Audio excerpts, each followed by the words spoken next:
حضرت ابی بکرته روایت میکند که حبیب خدا گفتن الا انبئکم باکبر الکبائر. ای مردم مسلمان، حبیب خدا میگوید شما را خبر دهم که کلانترین گناه کدام گناه است؟ قالوا بله یا رسول الله. گفتیم بله ای حبیب خدا، بزرگترین گناه کدام گناه است؟ حبیب خدا چی گفتن؟ الاشراک بالله و عقوق الوالدین. و کان متکیا فجلس فقال الا و قول الزور فما زال یکرروها حتی قلنا لیته سکت. ابی بکرته میگوید گفتیم بله ای حبیب خدا، گناه بزرگ کدام گناه است؟ حبیب خدا گوید یکم شرکی به خدا آوردن، دویم کسانی که در پدر و مادرشان گناهکار میشوند، پدر و مادرشان احترام نمیکنند. الحمدلله که امروز چگونه ای که اولها شکایت ها از فرزندها داشتن، امروز خیلی پدر و مادرای هستن که ریزاگی از فرزندها دارند. و من همیشه به همه شما جوانای عزیز فقط پیشنهاد من همین است که پدر و مادراتون احترام کنید، به قدر پدر و مادراتون رسین، سخنهای وزبینه که بالای شما میگن تحمل کنید، برداشت کنید، انشاءالله خدا شما را اجر میدهد. هیچ وقت به سوی پدر و مادر زبان درازی نکن.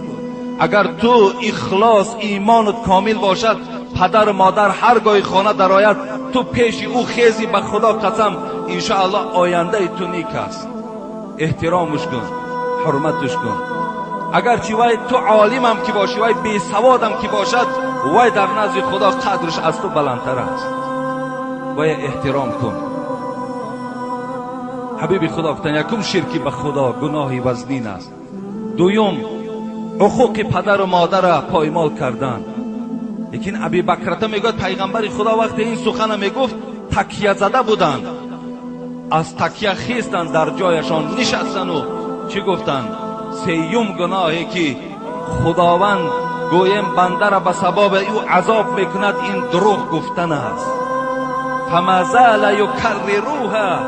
صحابه میگوید درو پیغمبر تکراری به تکرار همین گپ میگفت، سخنی دروغ، سخنی دروغ، سخنی دروغ.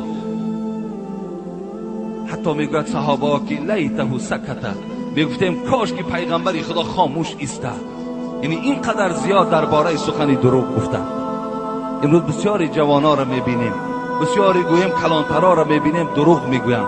حتی دروغ اگر به شوخی هم که دروغ گویم وای دروغ است. نابسته. من جمعه پیشین برای چی گفتم؟ جوانای عزیز، جوانای عزیز، شما در مکتبهاتون معلماتون دروغ نگویید. از ما سوال کردین که اگر دروغ گفته و آمده جمعه خانه ما گناهکار میشیم. شما گناهکار میشوید. شما دروغ نگویید.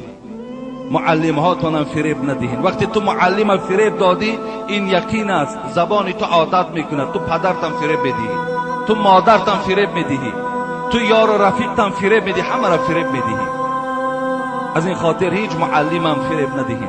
همیشه در درساتون باشین، همیشه درساتون خوانین، همیشه کوشش کننده فعال باشین. من خودم اتستاتای من اگر شما تماشا کنین، باور که من 3 ندارم از مکتب، همش 4 و 5 است.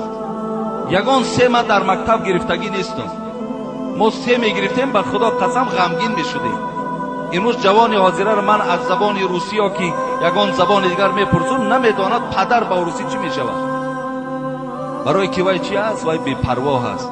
برای که وای معلم شب فریب میدهد. برای که وای گویم در درس ها فعال نیست. اما آینده ما چگونه میسازیم؟ چگونه میسازیم؟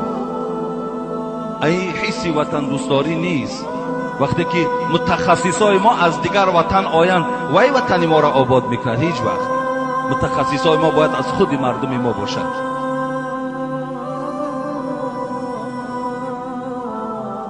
دروغ این یکی از گناه های کبیره هست.